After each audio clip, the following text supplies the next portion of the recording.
မနေ့ကလာပြင်းနေမှာမြန်မာပြည်သူတွေအတွက်တော့အလွန်ကိုရင်ခုန်စိတ်လှုပ်ရှားစရာသတင်းတွေနဲ့ပြည့်နှက်နေခဲ့ပါတယ်။လူထုကောင်းဆောင်ဒေါ်အောင်ဆန်းစုကြည်နေကျဲချုပ်ကိုရောက်ရှိနေပြီဆိုတဲ့သတင်းတွေနဲ့အတူဓာတ်ပုံတချို့လူမှုကွန်ရက်တွေပေါ်မှာအုံကြွပြန့်နှံ့လာခဲ့ပါတယ်။ဒါပေမဲ့ဒီပုံတွေကိုအလွယ်တကူယုံကြည်လိုက်ဖို့တင့်တော်ပါသလား။အခုလိုကင်မရာနီးပညာတွေအလွန်တရာခက်မိနေတဲ့အချိန်မှာဘာကြောင့်ဝေဝါးနေတဲ့ဓာတ်ပုံတွေကိုထွက်ပေါ်လာရတာလဲဒီနေ့ဗီဒီယိုမှာတော့ဓာတ်ပုံတွေရဲ့တန်တရားဖြစ်ပွဲအချက်လက်တွေနဲ့ကျွန်တော်တို့ဘာကြောင့်တတိရှိတဲ့နယ်ဆိုတာကိုအစကနေစမ်းစစ်တင်ပြသွားမှာပဲဖြစ်ပါတယ်ပထမဆုံးစဉ်းစားစရာအချက်ကတော့နီးပညာပါအခု2026ခုနှစ်မှာကျွန်တော်တို့သုံးနေတဲ့ smartphone တွေဟာအလွန်ဝေးတဲ့နေရာကနေအရာဝတ္ထုတွေကိုတော့အကြည်လင်ဆုံးရိုက်ကူးနိုင်စွမ်းရှိနေပါပြီဒီလူခေတ်မျိုးမှာလူထုကောင်းဆောင်ဒေါ်အောင်ဆန်းစုကြည်လိုပုံကိုမျိုးရဲ့ဓာတ်ပုံကဘာကြောင့်မျက်နှာကိုတေချာမမြင်ရလောက်အောင်ဝေဝါးနေရတာလဲအဖြေကတော့ရှင်းပါတယ်ဓာတ်ပုံတစ်ပုံကဝေဝါးနေလေး AI deepfake နဲ့ပြုပြင်ထားတာကိုဖုံးကွယ်ဖို့ပို့လွယ်လေးပါပဲ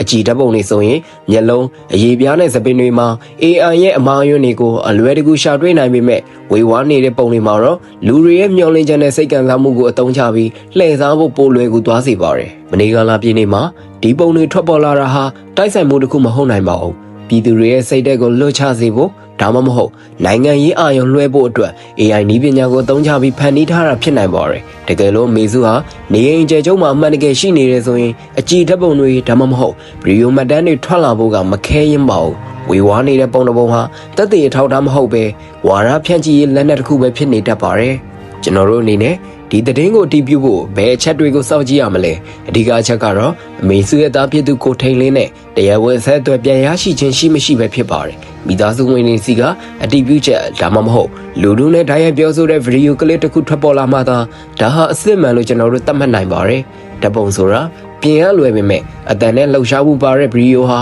ပိုပြီးအတည်ပြုရလွယ်ကူပါတယ်ဒါကြောင့်ဝေဝါးနေတဲ့ဓာတ်ပုံတွေကိုကြည့်ပြီးစိတ်လှုပ်ရှားမစောကြဖို့တိုက်တွန်းချင်ပါတယ်